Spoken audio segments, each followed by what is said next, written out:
Olá pessoal, tudo bem? Aqui quem fala é o Rodolfo e agora eu vou dar continuidade ao curso de Introdução à Fluidodinâmica Computacional, CFD e DEM. Primeiramente eu gostaria de agradecer ao professor Lucas pelo convite e ao professor Cláudio e Irineu por terem participado do nosso curso, agregando com certeza muito conhecimento. Bem, os professores Cláudio e Irineu, eles falaram um pouco sobre a técnica de CFD, que é a fluidodinâmica computacional em si. E agora nós vamos abordar um pouco sobre a abordagem numérica lagrangiana, o DEM. Então, passando agora para a parte da apresentação, eu vou discorrer sobre esta técnica, onde podemos ver algumas diferenças entre o CFD e o DEM e como essas abordagens elas podem ser utilizadas na resolução de problemas tanto em escala laboratorial quanto no meio industrial. Dando prosseguimento então ao curso de fluidodinâmica computacional, tanto a técnica CFD quanto o DEM, eu vou focar um pouco agora na técnica do DEM, também conhecido como métodos elementos discretos. O DEM ele utiliza a abordagem numérica lagrangiana. Então, nas próximas partes da apresentação, eu vou falar um pouco mais sobre isso e qual é o efeito disso nas nossas simulações. Então, eu dividi essa apresentação nos seguintes tópicos: abordagens numéricas, os elementos discretos, propriamente dito, algumas aplicações DEM, os principais softwares utilizados e alguns estudos de caso que vamos realizar aqui em conjunto. Falando um pouco das abordagens numéricas, elas podem ser definidas como contínuas ou discretas. Então, como vocês viram com o professor Cláudio e com o professor Irineu, o CFD ele utiliza a abordagem numérica euleriana, que é uma abordagem contínua, ou seja, ele identifica o meu sistema através de uma análise de fluido, utilizando as equações de Navier-Stokes, conservação de energia e conservação de massa. Já no caso do DEM, da abordagem numérica lagrangiana, eu vou ter uma avaliação das partículas individualmente no meu sistema. Então, por isso é chamado de abordagem lagrangiana. Eu vou acompanhar cada uma das minhas partículas no sistema, então verificar a força atuante, velocidade, posicionamento de cada uma delas. Então, a critério de diferenciar uma abordagem da outra, nós temos que a abordagem euleriana é aplicada na fluidodinâmica computacional. Neste caso, as fases do meu sistema elas são tidas como contínuas e interpenetrantes. E na solução da abordagem euleriana, do CFD, eu vou ter uma resolução numérica de um conjunto de equações diferenciais parciais, que é a conservação da massa, de energia e de momentos. Essas equações são aquelas equações que nós vemos comumente nos fenômenos de transporte. Já na abordagem lagrangiana, ou seja, no método dos elementos discretos, eu vou ter um acompanhamento da trajetória individual das partículas no sistema. E isso é realizado através da aplicação dos balanços de forças e das leis de contato. Essas leis de contato eu vou explicar um pouco melhor nos próximos slides. Aqui eu trago um exemplo onde é apresentado o estudo experimental utilizando o DEM e o CFD. Então, observem que quando eu utilizo o DEM, eu consigo ver o contorno das minhas partículas, assim como eu consigo observar as partículas no meu experimento. Já no CFD, eu não consigo observar o contorno das partículas, porém, o CFD ele traz grandes vantagens também em relação ao DEM, como, por exemplo, uma maior generalização das soluções e a possibilidade de aplicação desta técnica mesmo em sistemas em que há um grande número de partículas. O DEM ele apresenta como limitação o caso onde há um grande número de partículas e eu preciso resolver equações de balanço de força para cada uma delas. Ou seja, quanto mais partículas eu tenho no meu sistema, maior é o custo computacional. Isso já não ocorre no CFD. Então, falando um pouco da equação aplicada no mesuramento discreto, no DEM, nós temos a aplicação da equação do movimento junto com as leis de contato. E isso é avaliado para cada partícula do meu sistema.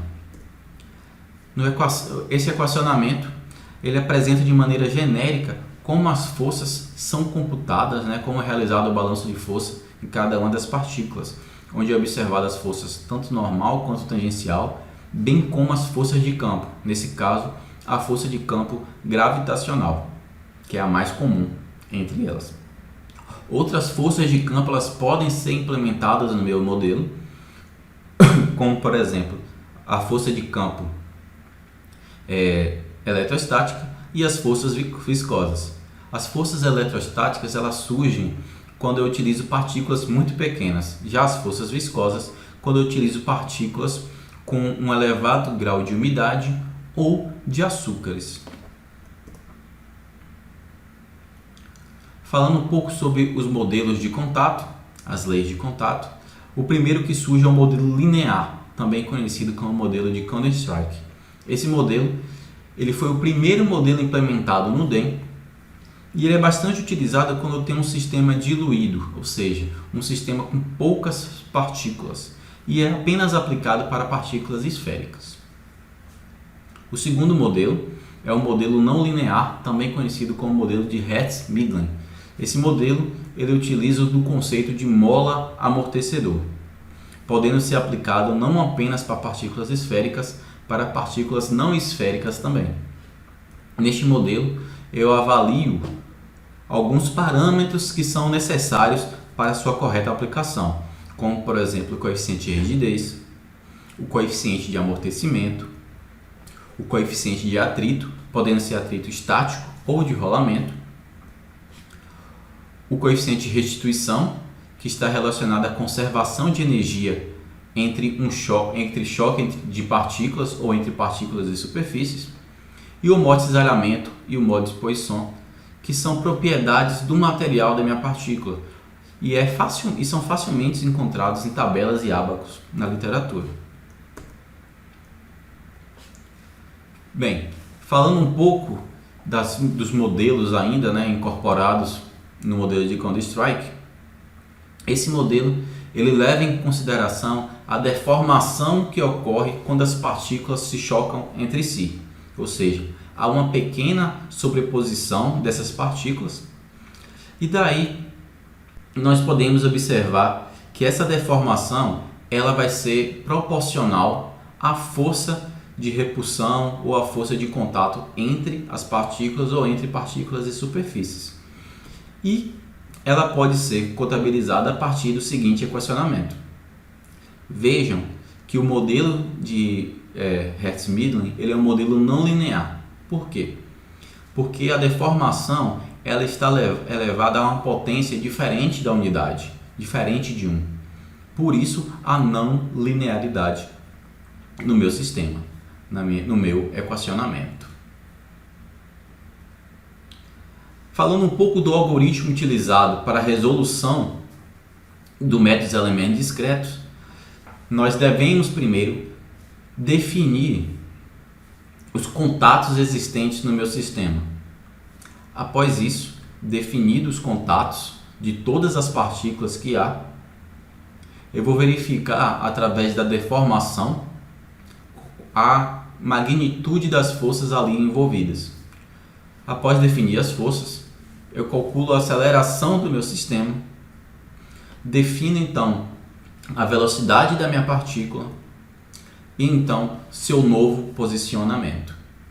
Só que isto é realizado inúmeras vezes durante a simulação e a quantidade de vezes é determinada pelo time step ou intervalo de tempo. Vejam que se eu utilizar um time step muito pequeno, para pegar e conseguir ter um tempo de simulação adequado, eu vou precisar refazer esse ciclo muitas vezes. Então, um time step pequeno, ele faz com que tenha um custo computacional muito elevado. Já a utilização de um time step ou intervalo de tempo muito grande, eu vou perder informações. Possa ser que, se eu definir um intervalo de tempo muito grande, eu perca o contato de partículas entre partículas, o choque entre partículas, e isso pode modificar completamente a natureza do meu sistema. Então, diante disto, o time step ele é comumente definido através de um número adimensional chamado de número de Rayleigh. Esse número ele define qual é o time step em que deve ser utilizado para que eu tenha a estabilidade da minha simulação. Ou seja, o time step ele não vai ser nem muito pequeno, para que eu não tenha um custo computacional muito elevado, e também não muito grande, para que não haja a estabilidade numérica do meu sistema. Aqui eu apresento a vocês o crescimento do número de publicações e estudos utilizando mesuramentos discretos. Vejam que nos anos 2000 o número de estudos era o número de publicações, eram de aproximadamente 5.000 por ano. Já ano passado, em 2019, esse número chegou a próximo de 25.000. Então há um crescimento nítido na ênfase da utilização dos mesoelementos discretos. E isto ocorre uma vez que o mesoelemento discreto, apesar de ser uma técnica já antiga, por volta de 1950, ela apresenta um grande custo computacional.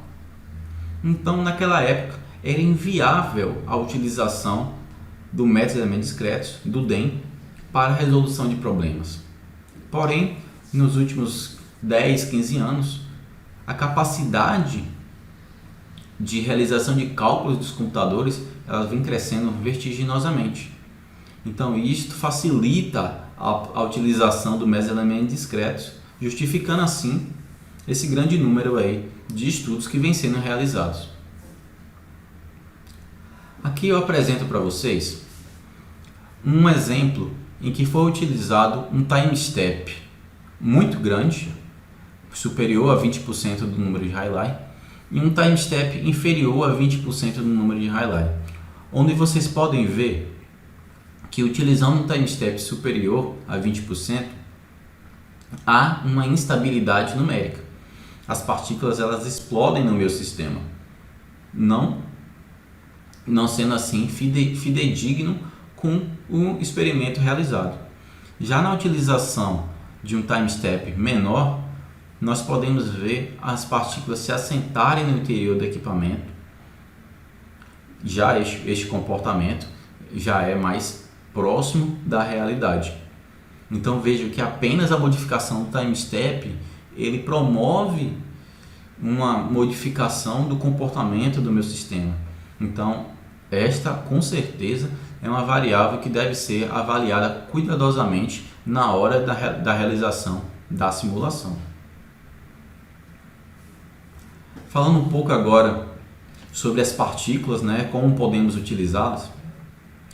O mesoelemento discreto ele surgiu com partículas esféricas.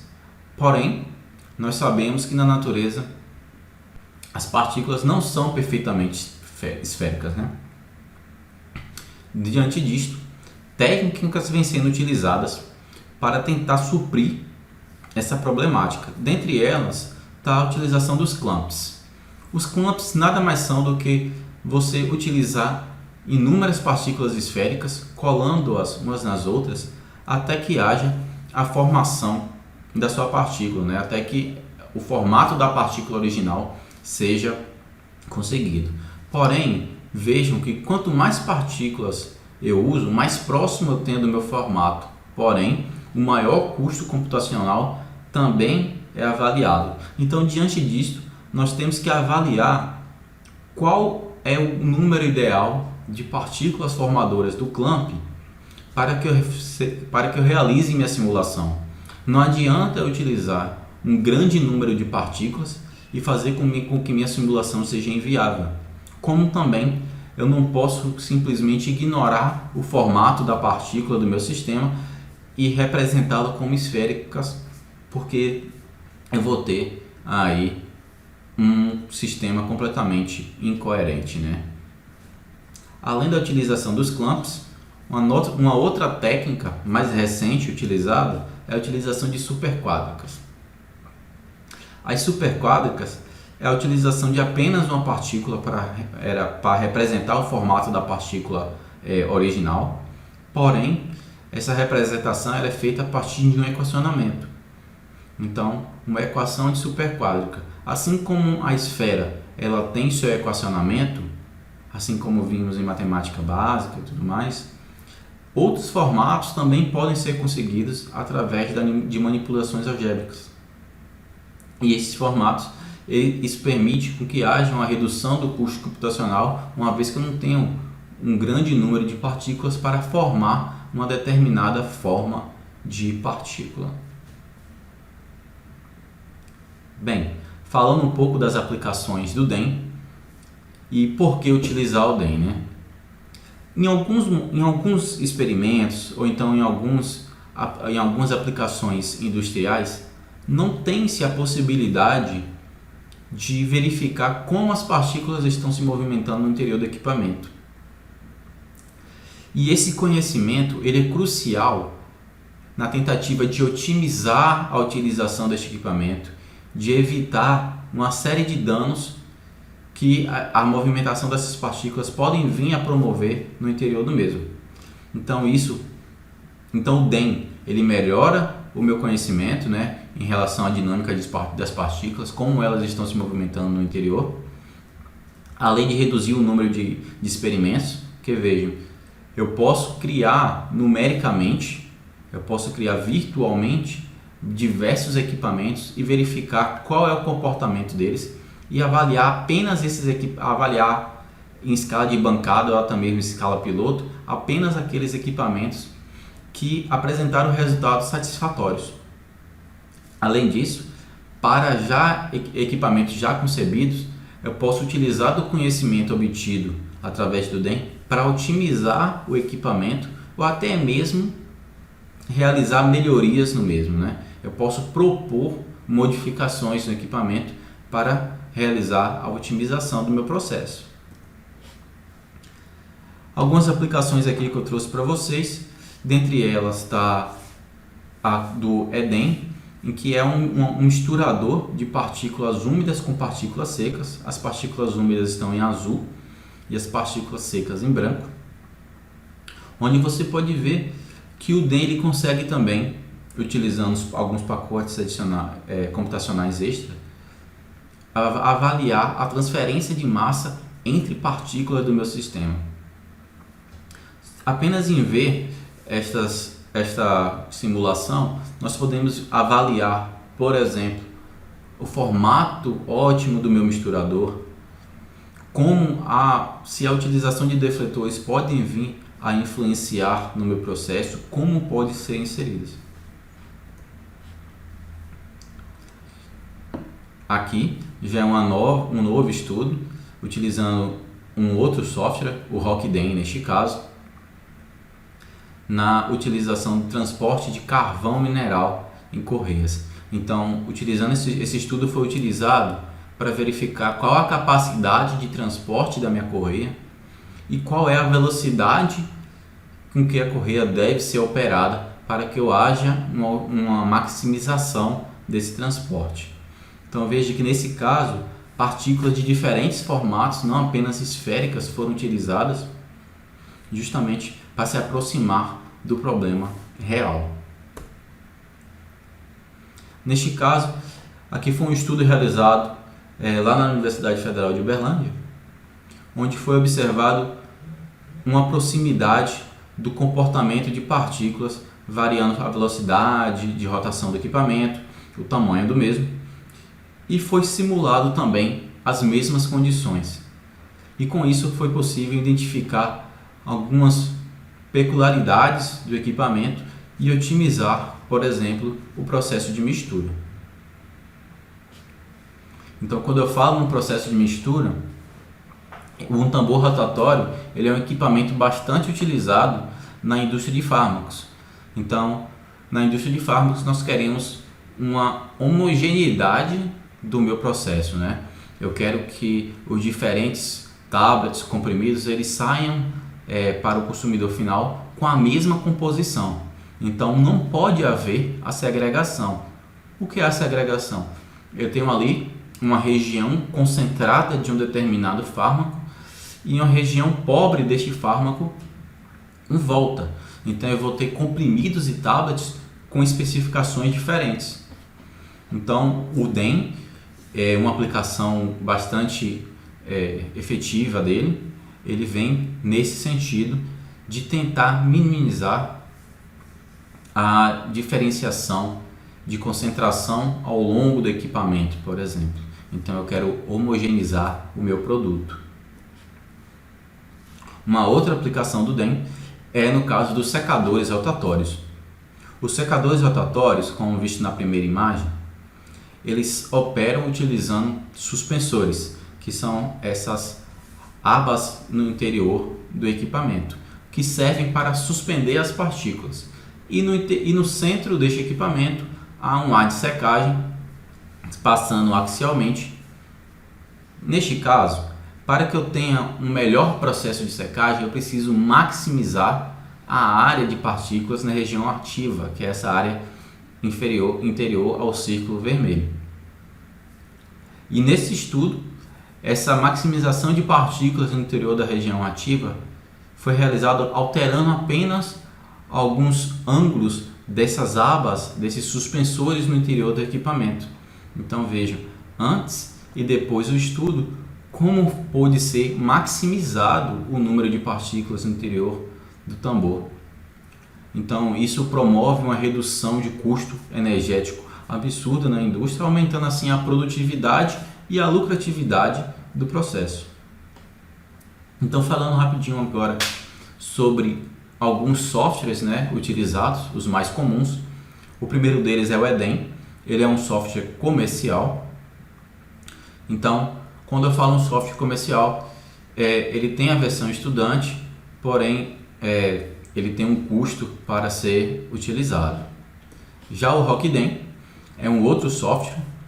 Esse software ele é da mesma empresa do ANSYS e do Fluent, que vocês viram na parte do CFD, e ele apresenta como a principal função a aplicação de partículas não esféricas de maneira mais fácil do que o EDEM. É uma grande vantagem desse software em relação ao outro. Entretanto, o EDEM ele apresenta um menor custo computacional. Então, é necessário identificar qual é o seu problema e escolher de maneira cuidadosa qual software você irá aplicar. Após isso, tem o PFC 3D, outro software EDEM também bastante utilizado no meio industrial e no meio acadêmico. Entretanto, o PFC 3D, como vocês podem ver, ele já tem algumas linhas de comando que precisam ser setadas, observadas de maneira mais cuidadosa. E por fim, um software livre denominado como Lights. Esse software ele não tem a interface gráfica que os softwares comerciais trazem, porém ele não tem custo nenhum, e nós vamos estudar alguns casos utilizando este software para vocês verem que, apesar de não ter a interface gráfica, ele pode ser facilmente utilizado aí em aplicações mais simples.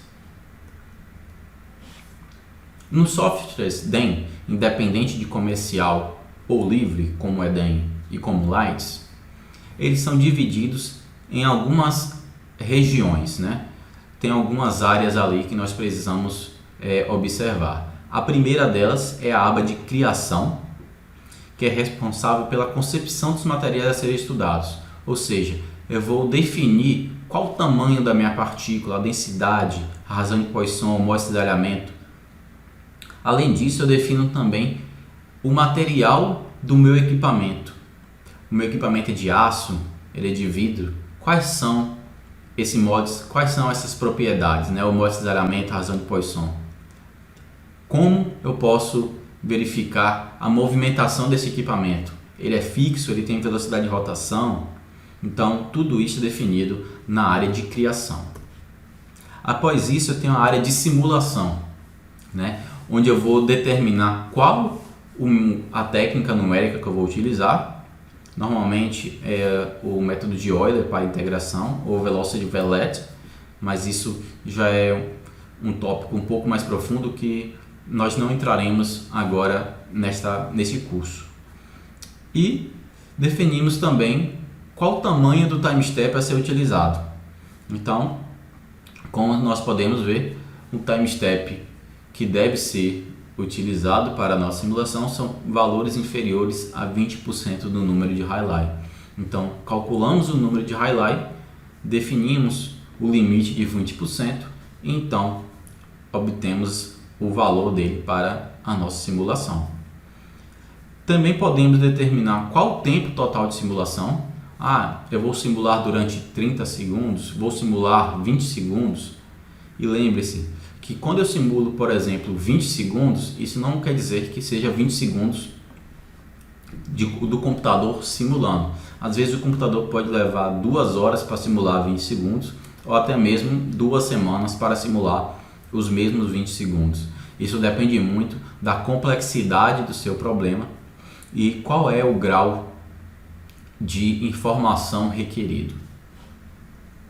E por fim, para alguns softwares, principalmente os comerciais, ele traz a aba de análise ou então de pós-processamento, onde eu vou visualizar os dados, eu vou poder visualizar a movimentação das partículas, plotar gráficos para obter alguns insights sobre o meu problema.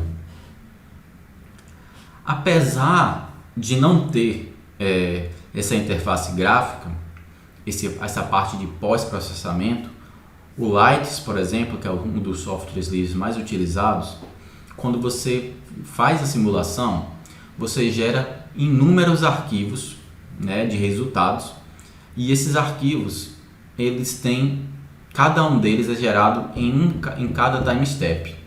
Então, se eu for simular, por exemplo, 10 segundos e meu time step foi de 0,01, o número de arquivos é definido pelo tempo de simulação dividido pelo time step. Então fica 10 dividido por 0,01, o que dá 1000 arquivos.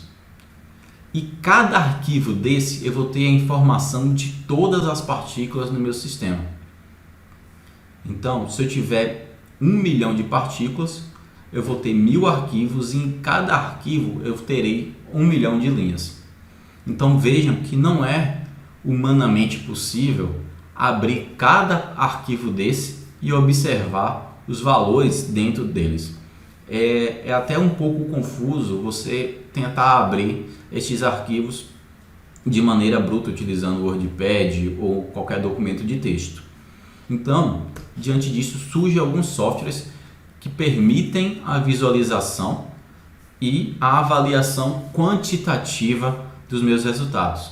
Não adianta apenas eu realizar uma simulação e verificar a movimentação se eu não conseguir extrair informações. As informações são a chave da minha simulação. Eu preciso de informações quantitativas para ter insights, para ter argumentos.